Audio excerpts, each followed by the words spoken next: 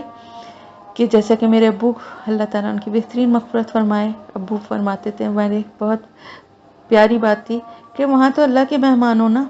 اللہ کیسے بھوکا رہنے دے گا، کیسے پیاسا رہنے دے گا، تو بھوک پیاس لگتی ہی نہیں تھی. ذرا اذان ہو رہی ہے تو میں تھوڑا سا پاز کر رہی ہوں، پھر کرتے. تو اگر میں یہ باتیں پہلے بتا چکی ہوں، مطلب یہ واقعہ، تو سوری، مجھے اصل میں ٹائم اتنا زیادہ بیچ میں آ جاتا ہے کہ مجھے یاد نہیں رہتا، اور باتوں میں اور بھی بہت ساری باتیں کرنے لگتی ہوں. تو ہم واپس اس واقعے کی طرف آتے ہیں. تو بہرحال وہی پیتے رہیں، اور پھر میں نے جیسا کہ بتایا بھی تھا کہ وہاں پر آبادی ہونے لگی، کیونکہ قافلے گزرے اور پہلے جہاں پانی ہوتا تھا وہیں پر لوگ اپنا قیام کرتے تھے. تو انہوں نے کہا ٹھیک ہے آپ رہیں، اور پھر انہی قبیلوں میں سے حضرت اسماعیل علیہ السلام نے شادی بھی کی، اور وہ عرب نسل میں ہی مطلب ایک طرح سے ہو گئے. انہیں لوگوں میں وہ عربی جو قبائل تھے انہی میں ان کی شادی ہوئی، تو اولادیں ان کی سب آپ صلی اللہ علیہ وسلم انہی کی نسل سے تھے. تو اب کیا ہوا کہ حضرت ابراہیم علیہ السلام جو ہیں وہ کئی سال تک تو نہیں آئے، اور جب آئے تو حیران رہ گئے کہ وہاں پہ جہاں پہ اپنی بیوی کو اور بچے کو چھوڑا تھا وہاں پر تو بھائی اب آبادی ہے اور رونق ہے اور لوگوں چہل پہل ہے. تو ویسے تو اس کی ڈیٹیل اتنی زیادہ قرآن میں نہیں ہے، اور جو اسرائیلی روایات ہیں ان میں بہت مس گائیڈ بھی کیا گیا ہے، کہ مطلب جیسے کہ حضرت ابراہیم علیہ السلام جب حضرت اسماعیل علیہ السلام جوان ہو گئے تو جب آئے، ایسا نہیں تھا. ظاہر خیر خبر لینے کے لیے کچھ عرصے میں وہ آتے ہی رہے. اللہ تعالیٰ نے یہ تھوڑی کہا تھا کہ ان کو زندگی بھر کے لیے ایسے چھوڑ دو. بہرحال مختصر یہ کہ حضرت اسماعیل علیہ السلام جب اس عمر کو پہنچے، چلنے پھرنے بھاگنے دوڑنے کی، یہ قرآن ہمیں بتاتا ہے کہ تو اس وقت جو ہے اللہ پاک کی طرف سے ایک خواب جو ہے وہ حضرت اسماعیل علیہ السلام کو، حضرت ابراہیم علیہ السلام کو نظر آیا. اور پیغمبروں کے خواب جو ہوتے ہیں نا وہ بھی وحی کی ایک شکل ہوتے ہیں، یعنی وہ سچے خواب ہوتے ہیں، رویائے صادقہ جنہیں ہم کہتے ہیں. تو اس میں بھی جو اشارہ ہو یا جو کچھ اللہ کا حکم ہوتا ہے وہ سچا ہوتا ہے. تو اس میں ان کو یہ حکم دیا گیا کہ اپنے بیٹے کو ذبح کر دیں. تو باپ جو ہے وہ ظاہر ہے ایک، یعنی سوچیں 86 سال کی عمر میں اولاد، اللہ کی طرف سے اولاد ملی. تو 86 سال کتنی بڑی ہوتی ہے، تو کتنی دعائیں کی ہوں گی، کتنا انسان ایک تڑپ اس کے دل میں اولاد کی ہوتی ہے. ویسے تو ویسے بھی دیکھیں نا، اولاد کی طرف تو ہر ایک اولاد کی محبت اور تڑپ ہوتی ہے، لیکن بات یہ تھی کہ ایک ایسے باپ جس کو اتنا ترس کی اولاد ملی ہو، لیکن اللہ کے حکم کے آگے انہوں نے جو ہے اپنے بیٹے سے جا کے کہا کہ بھائی بیٹا بھی دیکھیں کتنا، کیونکہ اللہ سے دعا یہی کی تھی نا کہ اے میرے رب مجھے نیک بخت اولاد عطا فرما. اللہ تعالیٰ فرماتے ہیں کہ پس ہم نے اسے ایک بردبار بچے کی بشارت دی. پس جب وہ اس کے ساتھ چلنے پھرنے کی عمر کو پہنچے تو اس نے کہا، یعنی جو خواب دیکھا تھا اپنے بیٹے سے کہا کہ پیارے بیٹے، بے شک میں نے اپنے کو خواب میں دیکھا ہے کہ میں تجھے ذبح کر رہا ہوں، اب تو سنا کہ تیری کیا رائے ہے. یا صافات میں یہ پورا واقعہ اسی طرح ہے. تو انہوں نے کہا کہ اے میرے ابا، آپ کو جو حکم ہوا ہے آپ اس کو پورا کریں، انشاءاللہ آپ مجھے صبر کرنے والوں میں سے پائیں گے. غرض جب دونوں فرما بردار ہو گئے تو باپ نے یعنی باپ نے اپنے بیٹے کو پیشانی کے بل گرا دیا. پیشانی کے بل کیوں گرایا؟ کہ باپ تھے نا، کہ کہیں چہرہ دیکھ کے، شکل دیکھ کے کہیں دل جو ہے وہ نرم نہ پڑ جائے، ہاتھ کانپ نہ جائیں. تو جب انہوں نے یہ کیا تو پھر اللہ تعالیٰ فرماتے ہیں کہ ہم نے آواز دی کہ اے ابراہیم، یقیناً تم نے اپنے خواب کو سچ کر دکھایا، بے شک ہم نیکی کرنے والوں کو اسی طرح بدلہ دیتے ہیں. در حقیقت یہ ایک کھلا امتحان تھا، اور ہم نے ایک بڑا ذبیحہ اس کے فدیے میں دے دیا، اور ہم نے اس کا ذکر خیر آگے آنے والے لوگوں میں باقی رکھا.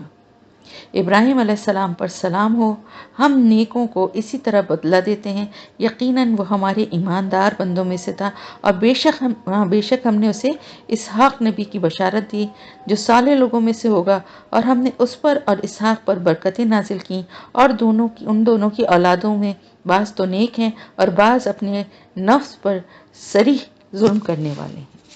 صدق اللہ العظیم۔ تو یہ دیکھیے پورا واقعہ اس میں نے آپ کو منوان جیسا کہ اللہ نے بتایا بالکل بیان فرمایا، بالکل ویسے ہی آپ کو بتایا کہ جب وہ لے کے گئے تو انہوں نے بھی بیٹے نے بھی ایک دفعہ بھی یہ نہیں کہا کہ ایسے تو آپ ہمیں چھوڑ کے چلے گئے تھے، اب آئے ہیں تو قربانی مانگ رہے ہیں، میں آپ کو خواب نظر آیا تو مجھے تو کوئی ایسی بات نہیں، لیکن وہ بیٹا بھی تو پیغمبر ہی تھا نا، اور کس باپ کا بیٹا تھا؟ اس نے کہا ٹھیک ہے۔ حضرت اسماعیل علیہ السلام نے کہا جیسے آپ کو اللہ نے حکم دیا آپ ویسے ہی کریے، آپ مجھے صبر کرنے والوں میں سے پائیں گے۔ تو پھر اللہ کی طرف سے جو ہے ایک مینڈھا کہا جاتا ہے، بعض کہتے ہیں بکرا، لیکن بہرحال اللہ تعالیٰ فرما رہا ہے کہ ہم نے بیٹے کی قربانی کی جگہ ایک جانور دے دیا، ٹھیک ہے۔ اب مینڈھا اور بکرا اس سے کوئی اس میں فرق نہیں۔ کہا جاتا ہے کہ جنت سے وہ مینڈھا جو ہے وہ اللہ تعالیٰ نے بھیجا تھا اور اس کو انہوں نے ذبح کیا، اور اسی کی نشانی میں، اسی کی یاد میں، اسی پہ اللہ کا شکر ادا کرنے کے لیے جو عید الاضحیٰ پہ جو قربانی ہوتی ہے وہ اسی کی یادگار ہے۔ اور ماں باپ کے لیے ایک بہت بڑا شکر گزاری کا یہ موقع ہے کہ اللہ کا احسان بہت بڑا تمام ماں باپ پر ہے کہ جنہوں نے ان سے حضرت ابراہیم علیہ السلام سے ان کے بیٹے کی قربانی نہیں لی اور اس کی جگہ مینڈھا ذبح کروا دیا۔ تو قیامت تک آنے والے تمام ماں باپ کے لیے بھی یہی رسم بن گئی۔ اللہ نہ کرے اگر اللہ پاک بیٹے کی قربانی لیتا تو اپنے پہلے بیٹے کی قربانی جو ہے اگر اس کا اللہ تعالیٰ حکم دے دیتا تو کیا کر سکتے تھے؟ بہرحال اللہ تو رحیم و کریم ہے، وہ ایسی بات کبھی ایسا حکم دیتا نہیں، لیکن میں ایک بات کہہ رہی ہوں کہ ماں باپ کو بہت شکر اس بات پہ ادا کرنا چاہیے۔ اب اس کے بعد حضرت اسحاق علیہ السلام کے بارے میں جو ہے جو یعنی یہ تو مکے میں ہی تھے،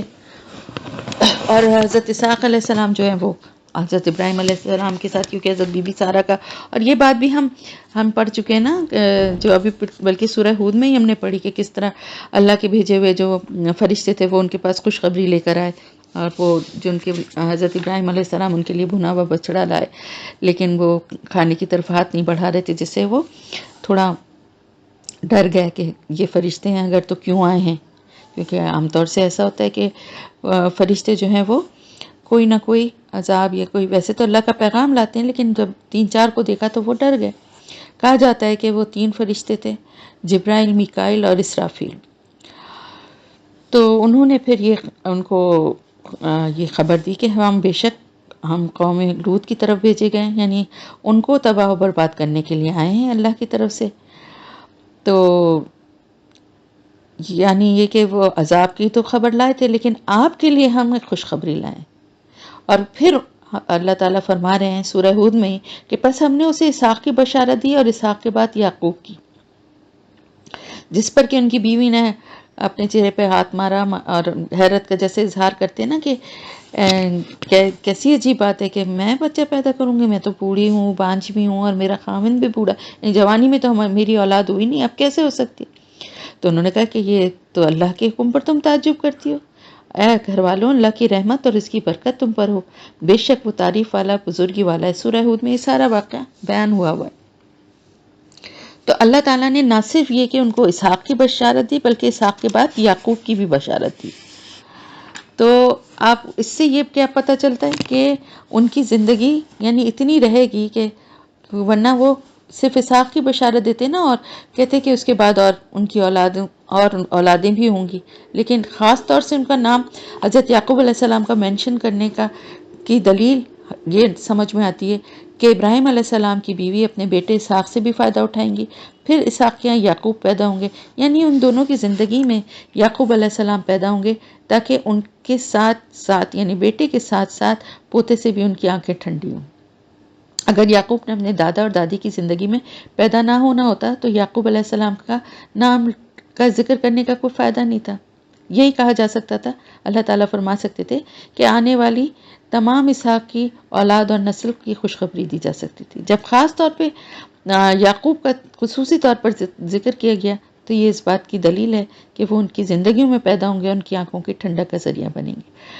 پھر حضرت اسماعیل علیہ السلام جو کہ مکے میں تھے، حضرت ابراہیم علیہ السلام جب وہاں آئے اور انہوں نے دعا یہ کی کہ اے میرے رب اس شہر کو امن والا بنا دے۔ اہل کتاب کا خیال یہ ہے کہ یعقوب علیہ السلام نے مسجد اقصی کی بنیاد رکھی جو بیت المقدس کے پاس ہے، اور ابراہیم اور اسماعیل علیہ السلام نے بیت اللہ بنانے کے 40 سال بیت اللہ کی تعمیر کی، اور اس کے 40 سال بعد یعقوب علیہ السلام نے مسجد اقصی بنائی۔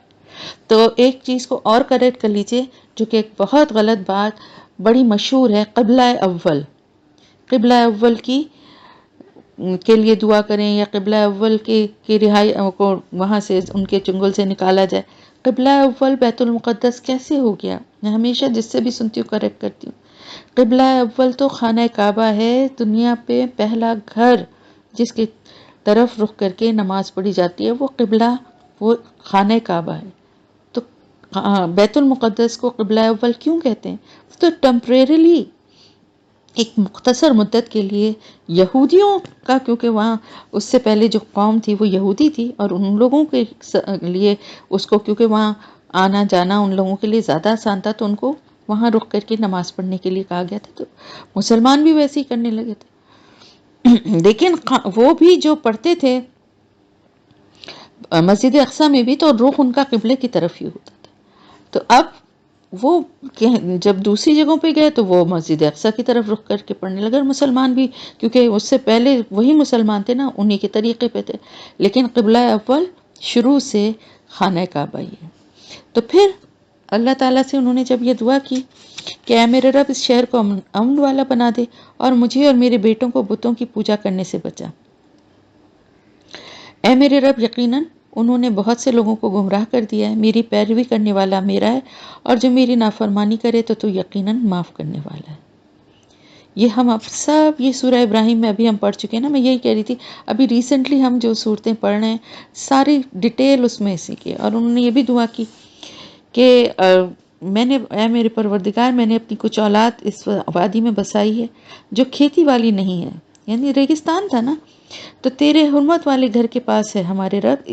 یہ اس لیے ہے کہ وہ نماز قائم کریں، بس تو لوگوں کے دلوں کو اس طرف پھیر دے اور انہیں پھلوں کا رزق عطا فرما تاکہ وہ شکر گزاری کریں۔ اے ہمارے رب تو خوب جانتا ہے جو ہم چھپائیں اور ظاہر کریں، زمین و آسمان کی کوئی چیز اللہ پر پوشیدہ نہیں۔ اللہ کی تعریف و حمد ہے جس نے مجھے بڑھاپے میں اسماعیل اور اسحاق علیہ السلام عطا فرمائے، بے شک میرا رب دعا سننے والا ہے۔ اے میرے پالنے والے، مجھے نماز قائم کرنے والا بنا، اور میرے اولاد کو بھی، اے میرے رب، اور میری دعا قبول فرما، اور اے میرے پروردگار مجھے بخش دے، اور میرے ماں باپ کو بھی، اور ایمان والوں کو بھی جس دن حساب ہونے لگے، آمین۔ تو یہ پورا ذکر ہے نا، اور یہ دعا بھی ہے، سب کچھ ہے۔ تو پھر بیت اللہ کی جو تعمیر ہے وہ حضرت ابراہیم علیہ السلام اور حضرت اسماعیل علیہ السلام دونوں نے مل کر کی، اور کس طرح سے کی اس کے بارے میں قرآن کیا فرماتا ہے؟ اور اس وقت کو یاد کرو جب ہم نے ابراہیم علیہ السلام کے لیے بیت اللہ کی جگہ مقرر کر دی، اور ہم نے حکم دیا کہ میرے ساتھ کسی چیز کو شریک نہ بنا، اور میرے گھر کو طواف کرنے والوں، قیام کرنے والوں اور رکوع و سجود کرنے والوں کے لیے پاک کر، اور لوگوں میں حج کا اعلان کر۔ وہ تیرے پاس پیدل چل کر اور ہر دبلے پتلے اونٹ پر سوار ہو کر آئیں گے، اور دور دراز کی تمام راہوں سے آئیں گے۔ یعنی حج کے لیے جو ہے وہ دعوت دو لوگوں کو کہ وہ لوگ آئیں، دور دور سے آئیں اور آ کر یہاں پر حج کریں۔ پھر سورہ آل عمران میں ہم پڑھ چکے ہیں اللہ تعالیٰ کا پہلا گھر جو لوگوں کے لیے مقرر کیا گیا وہی ہے جو مکے میں ہے، جو تمام دنیا کے لیے برکت والا ہے، اور اس میں کھلی کھلی نشانیاں ہیں۔ اس میں مقام ابراہیم ہے، جو اس میں آئے وہ اس والا ہو جاتا ہے، اور اللہ کے لیے لوگوں پر بیت اللہ کا حج کرنا فرض ہے جو اس کی طرف راہ پا سکتے ہوں، اور جس نے کفر کیا تو اللہ اس سے بلکہ تمام دنیا سے بے نیاز ہے۔ تو پھر اب جب یہ ہو گیا تو اللہ نے اپنے بندے کو جب چن لیا کہ اس کی تعمیر کے لیے اس جگہ کی اللہ نے رہنمائی فرمائی، پھر حضرت ابراہیم علیہ السلام اور حضرت اسماعیل علیہ السلام دونوں نے مل کر جو ہے اس کی تعمیر شروع کر دی۔ اور کہا جاتا ہے کہ وہ پتھر اٹھا اٹھا کے دیا کرتے تھے، اور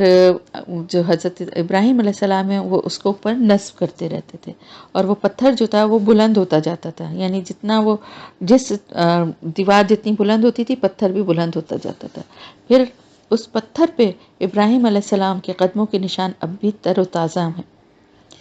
حالانکہ ننگے پاؤں تھے اور آپ نے جوتے نہیں پہنے ہوئے تھے، لیکن اس کے باوجود ان کے نشان، پاؤں کے نشان پتھر پر ثبت ہو گئے ہیں. اور اس تعمیر بیت اللہ کا تذکرہ اللہ تعالیٰ نے یوں فرمایا کہ اس وقت کو یاد کرو جب ابراہیم اور اسماعیل علیہ السلام بیت اللہ کی بنیادوں کو بلند کر رہے تھے اور دعا کر رہے تھے کہ اے ہمارے رب ہم سے قبول فرما، بے شک تو ہی سننے والا، علم والا ہے. دونوں جو تھے اللہ کے لیے بہت مخلص اور اللہ کے انتہائی فرما بردار بندے تھے.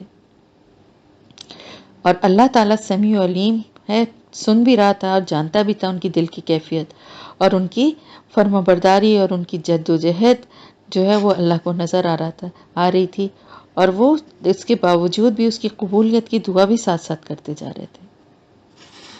اور پھر انہوں نے یہ بھی دعا فرمائی کہ یہاں پر جو ہے پھل اور رزق کے لیے انہوں نے دعا فرمائی کہ یہاں اس جگہ جو ہے فراوانی سے، اور آج تک آپ دیکھیں وہاں پر کچھ پیداوار نہ ہونے پہ بھی ساری دنیا کے پھل، میوے، ہر چیز وہاں اویلیبل ہے.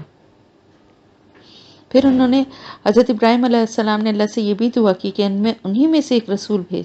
یعنی ایک ایسا رسول جو انہی میں سے ہو، انہی کی طرح فصیح و بلیغ اور صاف زبان عربی بولتا ہو، تاکہ ان کو دین اور دنیا کی دونوں نعمتیں اور دنیا اور آخرت کے بارے میں مکمل طور پہ رہنمائی کر سکے، اور اس کو ان کی رہنمائی کی سعادت حاصل ہو. اور ان کی یہ دعا بھی اللہ نے قبول فرمائی اور ایک رسول مبعوث فرمایا. اور کیسا اعلیٰ اور رسول تھا کہ اس کے ساتھ اپنے انبیاء اور رسول کا سلسلہ مکمل کر دیا، اور دین اس کے لیے مکمل کر دیا جو ان سے پہلے کسی نبی کے لیے مکمل نہیں ہوا تھا، اور آپ کا پیغام روئے زمین کے تمام لوگوں کے لیے عام کر دیا. حالانکہ مختلف قوموں کے لیے مختلف اوقات میں مختلف پیغمبر آتے رہے، لیکن یہ دنیا کے تمام علاقوں اور شہروں کے لیے اور ہر دور کے لیے اور قیامت کے دن تک ہر انسان کے لیے یہ جگہ جو ہے وہ مقدس ہے، اور رسول جو ہیں وہ آخری رسول ہیں. باقی انبیاء کے مقابلے میں آپ کے خصائل بھی زیادہ ہیں. آپ اشرف و اعلیٰ تھے، اخلاق کے عمدہ تھے، زبان کے عمدہ تھے، فصیح و بلیغ تھے، بہت انتہائی درجے کے شفیق تھے، سب پہ رحم کرنے والے، سب کے ساتھ مہربان، سب کے ساتھ تھے، محبت اور دل کی نرمی، یہ ساری آپ کی خصوصیات تھیں. اور زمین پر ابراہیم علیہ السلام نے زمین والوں کے لیے کعبۃ اللہ کی تعمیر کی ہے، اور اس لیے آپ اس بات کی بھی مستحق قرار پائے کہ آپ کی اولاد میں پیدا ہونے والا آخری نبی بھی اونچے اور بلند مقام پر فائز ہو. اور اسی طرح آسمان پر اسی جگہ جہاں پہ دنیا میں خانہ کعبہ ہے، بیت معمور ہے جو 7 آسمان والوں کا کعبہ ہے اور برکت والا ہے. اس میں ہر روز 70,000 فرشتے عبادت کے لیے یعنی طواف کے لیے داخل ہوتے ہیں، اور جن کی ایک دفعہ باری آ گئی ہے، سب سے پہلے جن کی باری تھی وہ قیامت تک دوبارہ ان کی باری نہیں آئے گی. یعنی اتنے فرشتے ہیں اللہ کے. تو اللہ کو صرف ہماری عبادت نہیں چاہیے، اللہ کو ہماری فرمانبرداری چاہیے، اللہ پہ توکل چاہیے، شکر گزاری چاہیے اور اطاعت چاہیے. تو پھر اب آپ یہ دیکھیں کہ پھر حضرت جبرائیل علیہ السلام جو ہیں وہ حجر اسود لے کر آئے جو کہ جنت کا پتھر ہے، اس کو بھی وہاں پر نصب کیا گیا، اور وہ پتھر جو ہے وہ دودھ کی طرح سفید تھا جو کہ اب کالا ہو گیا ہے. لوگوں کے گناہوں کی وجہ سے کہا جاتا ہے کہ وہ کالا ہو گیا ہے، کیونکہ اس کے اوپر سارے جو گناہوں کی سیاہی ہے وہ آ گئی، اور ایک چھوٹا سا ڈاٹ رہ گیا ہے جو کہ اب سفید. تو تقریباً حضرت ابراہیم علیہ السلام کا واقعہ جو ہے، ایک اور واقعہ جو ہے وہ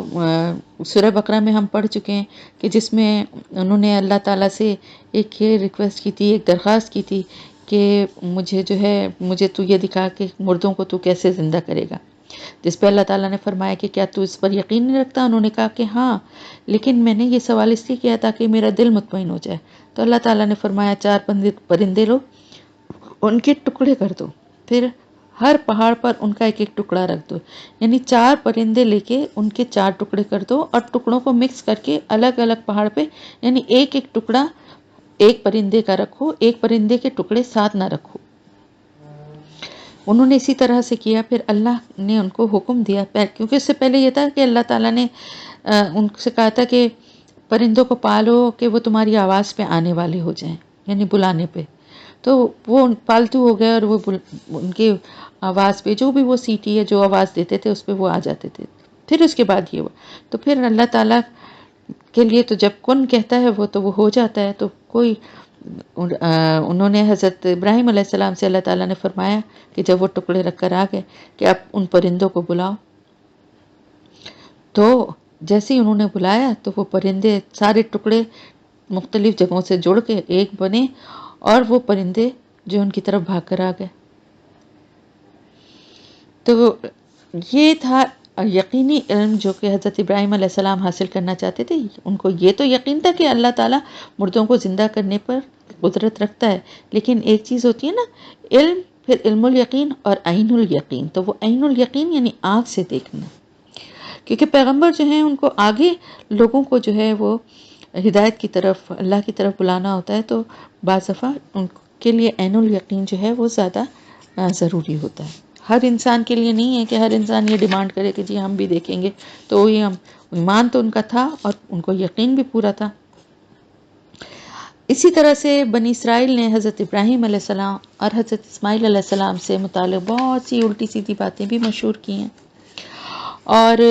دوسری بات یہ کہ بہت سے اسرائیلی جو روایات ہیں ان میں ہے کہ حضرت اسماعیل علیہ السلام کے بجائے حضرت اسحاق علیہ السلام تھے جن کو کہ ذبح کرنے کا اللہ کی طرف سے حکم دیا گیا تھا، لیکن یہ بات کسی طرح سے بھی عقل و فہم سے بھی نہیں ثابت ہوتی، کیونکہ حضرت اسماعیل علیہ السلام ہی وہاں عرب میں موجود تھے، حضرت اسحاق علیہ السلام تو وہاں فلسطین میں تھے، پہلی بات۔ اور دوسری بات یہ کہ انہی کے پاس حضرت اسماعیل علیہ السلام یہاں آتے تھے ان سے ملنے، اور یہاں پہ خانہ کعبہ کی تعمیر بھی اسی وجہ سے ہوئی، اور وہ بڑی اولاد تھے ان کی، کیونکہ یہ 13 سال بعد حضرت اسحاق علیہ السلام پیدا ہوئے تھے۔ تو میرے خیال سے خاصی حد تک تفصیل ہو گئی ہے، اور کوئی ایسی مزید بات نہیں ہے۔ ہاں یہ ضرور ہے کہ حضرت ابراہیم علیہ السلام کے بعد جو ہے حضرت اسحاق علیہ السلام کی اولاد سے جو نسل چلی، اور آپ کو معلوم ہے کہ 12 سردار اور بنی اسرائیل کے ان کے 12 بیٹے اور 12 قبیلے، اور پھر بنی اسرائیل کی جو پوری ہسٹری ہے پیغمبروں سے بھری ہوئی، وہ سب کے سب جو ہیں حضرت اسحاق علیہ السلام اور حضرت ابراہیم علیہ السلام کے در حقیقت اولاد ہیں۔ اور یہاں پر جو ہے حضرت اسماعیل علیہ السلام ان کی جو نسل تھی اس میں بڑے بڑے سردار اور گزرے، لیکن رسول کوئی نہیں تھا، یہاں تک کہ آپ صلی اللہ علیہ وسلم جو ہیں وہ ان کی نسل سے ہیں، اور یہیں پر نبوت کا سلسلہ جو ہے وہ ختم بھی ہو گیا۔ تو یہاں پہ الحمدللہ ہمارا آج حضرت ابراہیم علیہ السلام کا قصہ جو ہے وہ مکمل ہوا۔